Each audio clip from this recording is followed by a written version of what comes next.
Hola, bienvenidos al segmento de entrevistas de la revista cultural Azacuán. En esta ocasión les presentaremos un resumen del Festival Literario Centroamérica Cuenta, el cual se desarrolló en Guatemala el pasado mes de mayo, con grandes personalidades internacionales de la literatura como Laura Restrepo y Sergio Ramírez. A continuación, un resumen de esta fiesta literaria. Centroamérica Cuenta, uno de los festivales literarios más importantes de Iberoamérica, se inauguró el pasado jueves 26 de mayo, teniendo como sede por primera vez y por 4 días a la ciudad de Guatemala. Su fundador y presidente, el escritor nicaragüense Sergio Ramírez, señaló el valor que tiene Centroamérica Cuenta en estos momentos en que la democracia en la región está en crisis, a causa de gobiernos con tintes autoritarios. Es por ese motivo que el festival tuvo que salir al exilio de Nicaragua, al igual que su fundador. Este es un tiempo quizá que muchos pensarán que no es propicio para festivales literarios. Tiempos de incertidumbres, tiempo de superficialidad cultural, tiempo de falsa propaganda, tiempo de guerras de agresión, tiempos de terribles polarizaciones en América Latina, tiempo de falsos profetas, tiempo de revoluciones que un día fueron utopías y se convirtieron en distopias. Pero precisamente en estos tiempos es donde la palabra es el soporte verdadero de la libertad y de la democracia. Frente al silencio que tratan de imponer los tiranos, la voz que alzan los escritores seguirá siendo siempre una voz crítica, una voz alerta, que no propondrá soluciones porque la literatura no está para proponer soluciones, sino que planteará los problemas, meterá el dedo en la llaga y enseñará a todos a pensar y a repensar a nuestros países a través de la invención literaria, en la medida en que la realidad se acerca tanto a la invención literaria y tantas veces en la América Latina no sabemos si al contar historias inventadas estamos contando la realidad verdadera o si es la realidad la que nos inventa a nosotros. Países que son extraordinarios en todo sentido, países de cataclismos políticos, de cataclismos físicos, pero que también han producido una literatura memorable.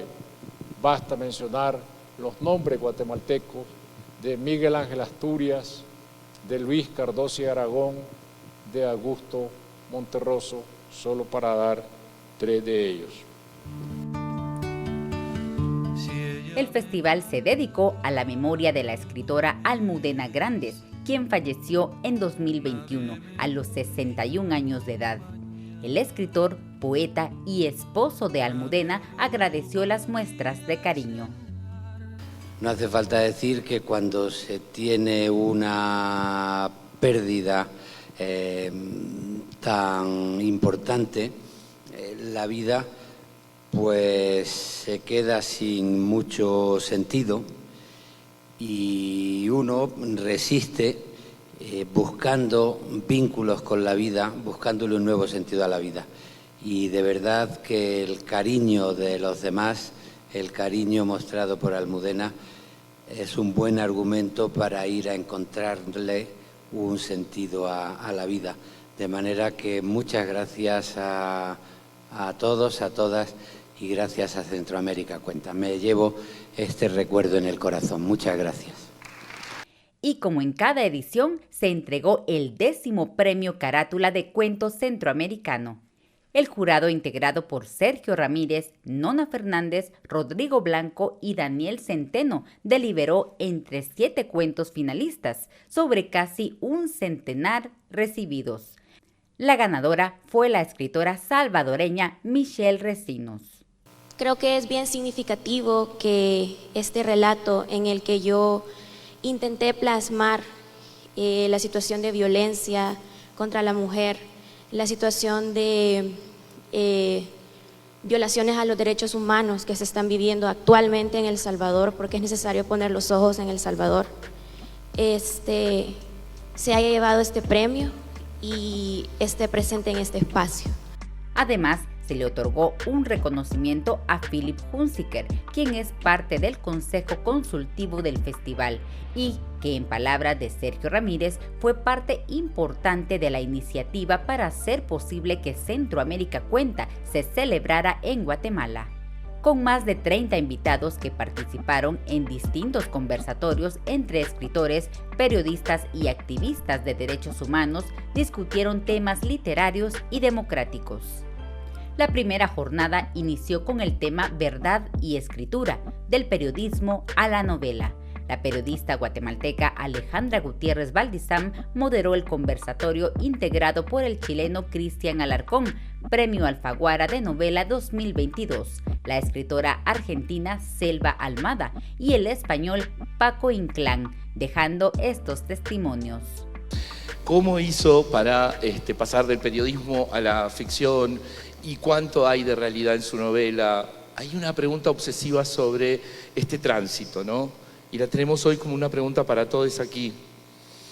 En primero, yo quiero confesar que nunca quise ser escritor, es decir, yo estaba muy cómodo en la crónica, tan cómodo que me aburrí, ¿no? Realmente somos un continente escrito desde la invención. Entendamos que los modernistas en nuestros grandes periódicos lo que hicieron fue construir el contorno de nuestras naciones como se les antojó. Y por suerte eran poetas y no solo militares, por suerte eran poetas y artistas y no solo políticos, ¿no? Era este intelectual extrañísimo que al mismo tiempo que se montaba un caballo y le disparaba a los españoles, te escribía una elegía gigante o una crónica contándote cómo éramos, ¿no? Vinieron los gringos y se pudrió todo.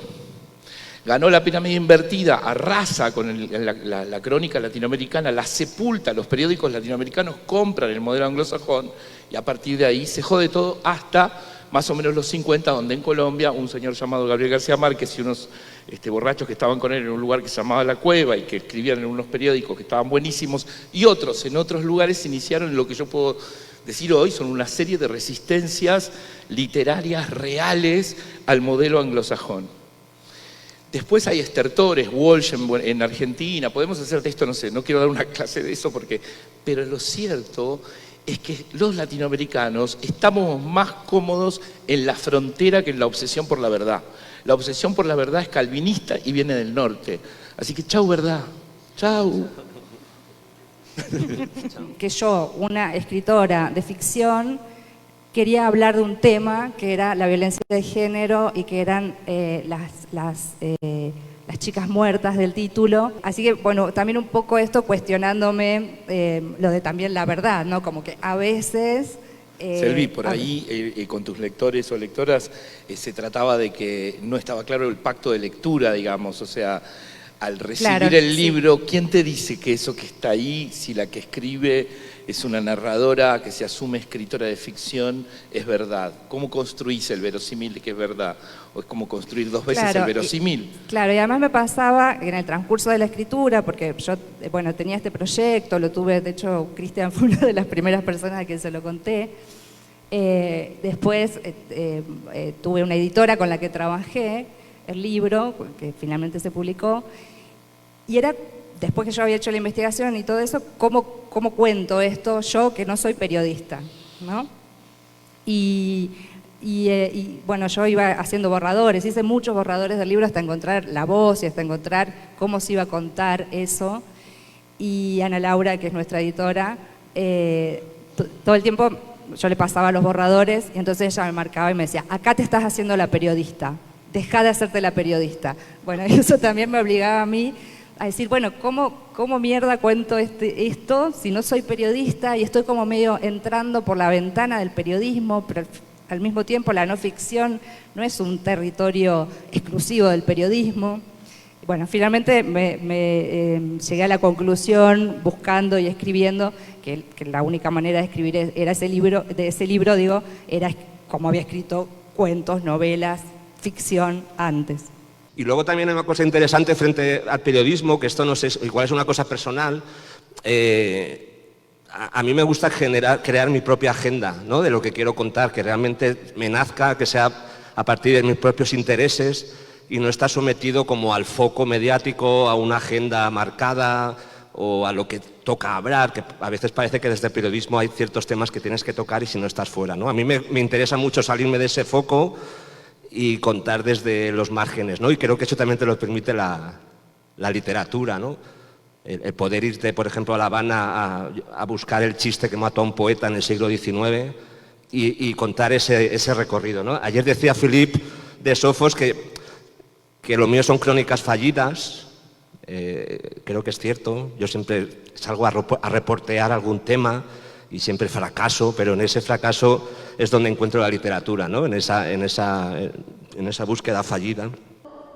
Francisco Goldman, Cristina Rivera Garza, Dolores Reyes integraron el segundo conversatorio Arqueólogos de Historias, Escribir para Encontrar, moderado por el español Javier Rodríguez Marcos.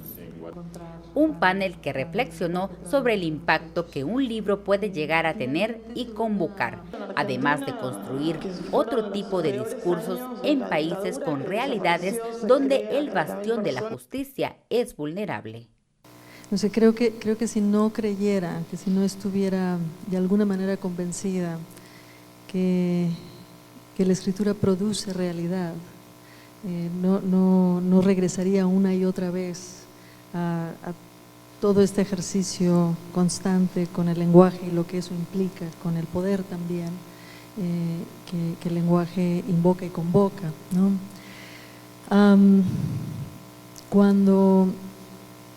Y sin embargo, digamos, sigue existiendo la impunidad en el caso específicamente de la violencia contra las mujeres y en el caso del número creciente de feminicidios, no solo en México, sino en el mundo, sigue siendo una realidad tremenda. Existen, los feminicidas siguen haciendo lo que han hecho, sobre todo porque saben que hay una gran probabilidad de que nunca van a tener que enfrentar a la justicia.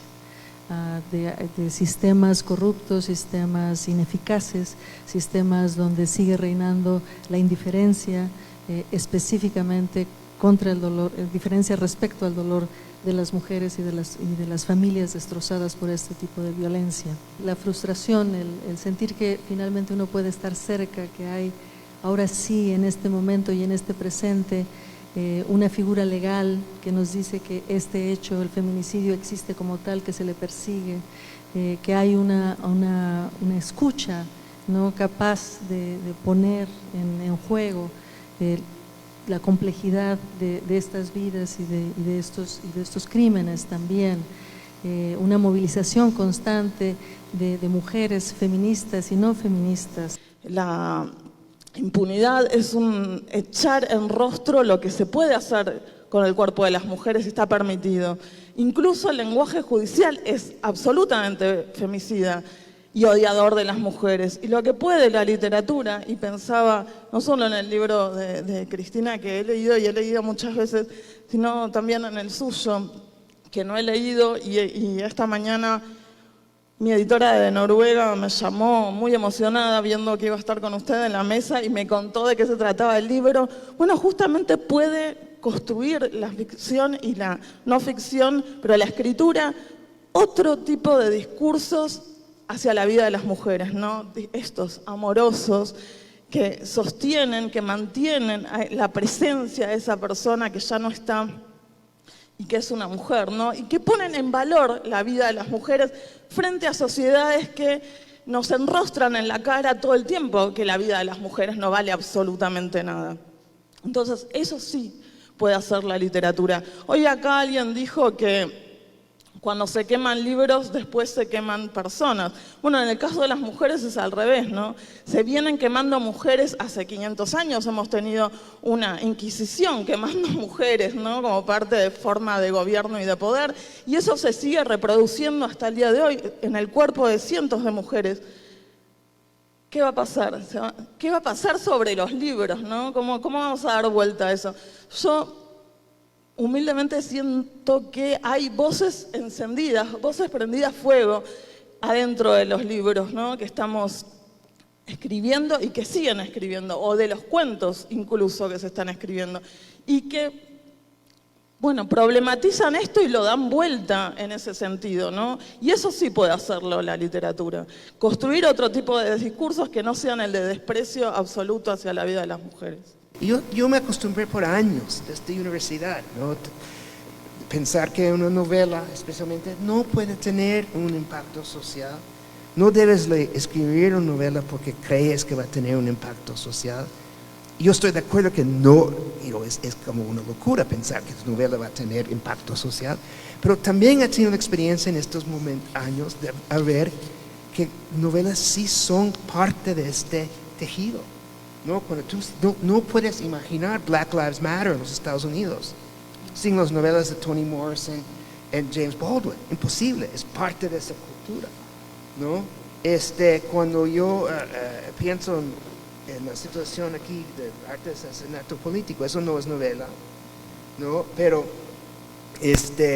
pienso, yo podría, después de haber dedicado varios años, ese libro narra, cuenta una lucha increíble de 7 años, ¿no? Para hacer, romper con la impunidad,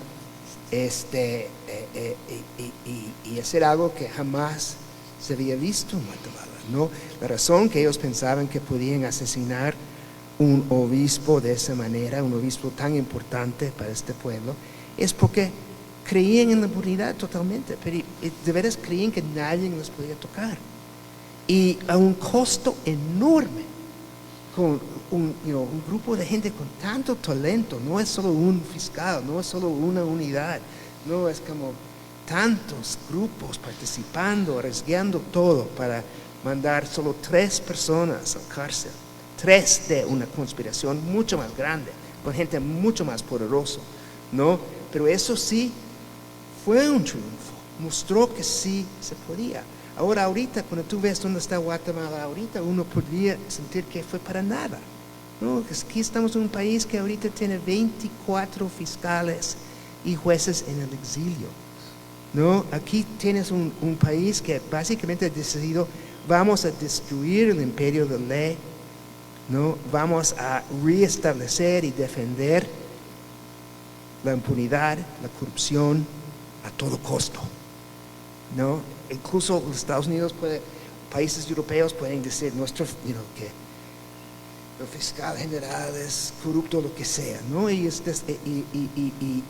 duele mucho ver qué ha pasado aquí. Y una esperanza que yo tengo, porque es Guatemala, la gente no hace caso. Aquí tenemos reunidos gente de muchos países que han venido y ojalá ve qué está pasando aquí. Y vuelve a tu país y cuenta lo que está pasando aquí. Y yo solo puedo decir esto, una razón que sentimos esta indignación para Guatemala, una razón que la gente no está conforme que se hace esto, es porque saben, después del ejemplo del caso Gerardi, el caso de la línea, algunos de los otros triunfos que tuvo CICIG, saben que no tiene que ser así. Ese ejemplo está ahí, ¿no? Guatemala no tiene que aceptar que esto es la única realidad que pueden tener. Y esos ejemplos en el pasado son como estrellas que guían, ¿no? Que sea en un libro como el mío o en la memoria colectiva de lo que ha pasado. Finalizaron la jornada la escritora colombiana Laura Restrepo, Elizabeth Duval de España y el nicaragüense Sergio Ramírez. Un conversatorio moderado por el periodista Luis Aceituno, que llevó por nombre La escritura y su tiempo. ¿Qué significa escribir? En estos momentos tiene un significado particularmente especial y crítico, porque a menos de que el mundo dé un timonazo muy sensible, estamos escribiendo sobre los tiempos del final. La crisis ambiental, las hambrunas que se vienen, la inminencia de una catástrofe atómica, de una guerra mundial que se puede seguir multiplicando, puede bien significar que no habrá un mañana para que alguien lea lo que escribimos. Hay un escritor que lo ha escrito bien, que es Maurice Blanchot, Él se cuestiona qué significa escribir en tiempos de desastre. Y dice que una de las dificultades es que el desastre se parece invisible y silencioso ante nuestros ojos, porque el desastre es su propia inminencia. Está sucediendo y al mismo tiempo no termina de suceder. Se está desarrollando ante nuestros ojos y se vuelve tan cotidiano que podemos no verlo. Así que eso plantea dificultades particulares a la hora de describir este momento. De todas maneras, la escritura se las arregla para llegar al otro lado, para tender puentes, y si no, la propia evento en el que estamos ahora, Centroamérica Cuenta, no podría escribir. Pese al COVID, Sergio, Claudia, los organizadores se las han endormiado para que aquí estemos y nos estemos escuchando, pese a la censura, pese a la furia de un gobierno que no quería que esto se llevara a cabo donde inicialmente se llevaba a cabo. Aquí estamos y esta es una demostración magnífica de que pese a todo existen resquicios y existen caminos para que la literatura pueda hablar de nuestro tiempo. Otro ejemplo estupendo lo tengo yo acá con el propio Sergio, que con ese libro bellísimo que se llama Adiós muchachos, nos cuenta, nos recuerda y mantiene vivo algo que ya lamentablemente desapareció, que fue ese sueño que nos mantuvo a toda una generación tan enamorados, que fue la revolución sandinista. De eso ya no queda mucha huella, pero afortunadamente está el libro de Sergio para que nos recuerde lo que fue y para que mantenga vivo el libro, también para que mantenga vivo el sueño. Bueno, yo creo que el tiempo siempre se va acabando, ¿no? Y para algunos se nos va acabando más, ¿no? En el entendido que el tiempo es una gran ficción, ¿no? Vivimos dentro de esa gran ficción del tiempo, ¿no? Me llamaba la atención lo que decía Laura, de que el ánimo de escribir en tiempos en que parece que nos acercamos al fin de los tiempos, ¿no? Nunca ha habido un mundo tan deprimente en términos de conflictos irresolubles, de polarizaciones, de guerras absolutamente injustas. Y no sé, yo nací en los finales de la Segunda Guerra Mundial, pero por todo lo que he leído, imagino este mundo muy parecido al mundo de entreguerras, al mundo anterior a la Segunda Guerra Mundial, cuando había la voracidad de algunos países que se proclamaban casi por derecho divino expansionistas, como la Rusia de hoy día, era la Alemania de Hitler, líderes populistas que me recuerdan a muchos de hoy día como Mussolini. El discurso de Mussolini se repite tanto hoy día, esta exacerbación de los nacionalismos, del racismo encubierto o descubierto, son malos tiempos, ¿no? Pero ¿por qué escribimos, no? ¿Y por qué el arte? ¿Por qué alguien en el nacimiento de los tiempos tenía que entrar en una cueva y alumbrarse con una tea para grabar en la pared un bisonte? ¿Quién iba a ver ese bisonte? Ni siquiera lo pintaba a la luz del día, ¿no? A la luz del sol, sino que tenía que penetrar en la oscuridad para dejar testimonio de su propia vida de cazador.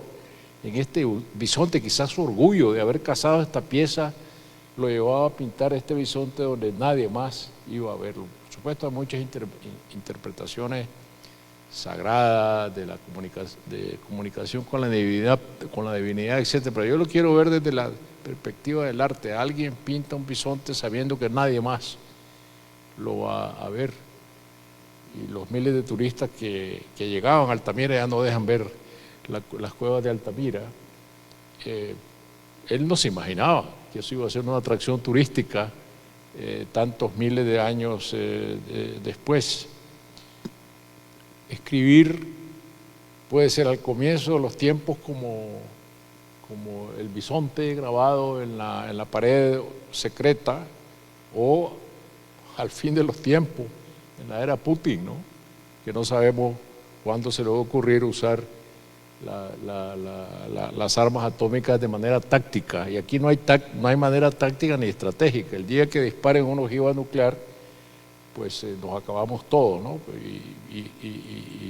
Y esa inminencia dispara resortes de la escritura, porque dispara una reflexión. ¿Qué va a pasar con la humanidad? Pero yo creía mucho menos en el poder que podía tener la literatura o en el poder que podían tener los libros para ejercer algún tipo de influencia sobre la realidad. Y creía mucho más de lo que creo ahora en una parte de la militancia política para ejercer esa influencia. Creo que he ido un poco con el tiempo haciendo el recorrido de invertir esas tornas y he acabado convencida con el paso de algunos años de que la literatura, por más que llegue tarde o por más que intente recuperar cosas que están condenadas a desaparecer, sí que ejerce efectos muy reales o sí que puede cambiar cosas muy reales. Escuchaba la mesa redonda que hubo antes de esta y preguntándome también sobre la implicación o la pregunta inicial que teníamos sobre la relación que pueden tener los escritores con su tiempo, me decía varias cosas y una contrarrestaba un poco a la otra. La primera era decirme que no comprendía demasiado la postura de quienes afirmarían que es posible algo así como quedarse dentro de su atalaya y no hacer frente a lo que está sucediendo, no hacer frente a lo que tienen alrededor. En parte porque yo creo, o al menos para la gente que en algunos aspectos de su vida o en todos los aspectos de su vida no puede permitirse una atalaya, no es que las cosas del exterior compongan un exterior ajeno a quienes somos, como individuos, como personas, sino que nos atraviesan, y nos atraviesan profundamente. No es que la desigualdad social, o no es que cuestiones de género, sean cuestiones externas a nosotros o a nosotras, sino que nos están atravesando y forman una parte constitutiva de quienes somos, ¿no? E incluso si intentara construir una literatura o un ejercicio literario que fuera un ejercicio meramente estético o estetizante o una obra del arte por el arte, me costaría inmensamente porque aquello que hago ya está atravesado por la vivencia misma que me ha llevado a estar escribiendo, ya sea escribiendo en el momento actual. Y es una vivencia que está atravesada por aquello que vivo, aquello que estoy viviendo, lo que compone quien yo soy. Y sin embargo, y me decía eso también estando en Guatemala, en Centroamérica, y siendo consciente de que también por un bagaje, una herencia un poco lastrante, quizá los españoles tenemos tendencia a creernos el ombligo del mundo. Una gran parte de nuestros conflictos o los conflictos que nos obsesionan más en el presente que en el pasado, porque sí considero que con el pasado hay una grandísima deuda de memoria, pero en relación con el presente palidecen con las cosas que pueden vivirse en Centroamérica, con lo que se puede vivir en Nicaragua, con las cosas que pueden vivirse en Guatemala, ¿no? Y creo que es importante tanto narrar aquello que una tiene a su alrededor como poder relativizarlo, incorporando toda esa parte de vivencia que descubre, ¿no? Así que hay una parte de relación con mi tiempo donde yo vengo aquí mucho más a aprender que a enseñar. La agenda del festival estuvo marcado por importantes conversatorios donde se habló de libertad de expresión, derechos humanos y la actual crisis política centroamericana. Centroamérica Cuenta cerró con 2 actividades en Antigua Guatemala, una lectura de poesía en la que participaron Luis García Montero, Luis Chávez y Vania Vargas, entre otros, y una lectura de 3 crónicas acerca de Guatemala, escritas por Rodrigo Fuentes, Nona Fernández y Aroa Moreno, editadas por el escritor mexicano Emiliano Monge. Los textos se pueden leer en la página del festival y en la agencia Ocote. Y de Guatemala, el Festival Literario Centroamérica Cuenta se trasladó a España del 19 al 24 de septiembre en Madrid. con la participación de 2 guatemaltecos, Rodrigo Rey Rosa y Eduardo Halfon. Les invitamos a seguirnos en nuestra página www.azacuan.com y en nuestras redes sociales AzacuanGT. Soy Esli Melgarejo y nos vemos en un próximo programa.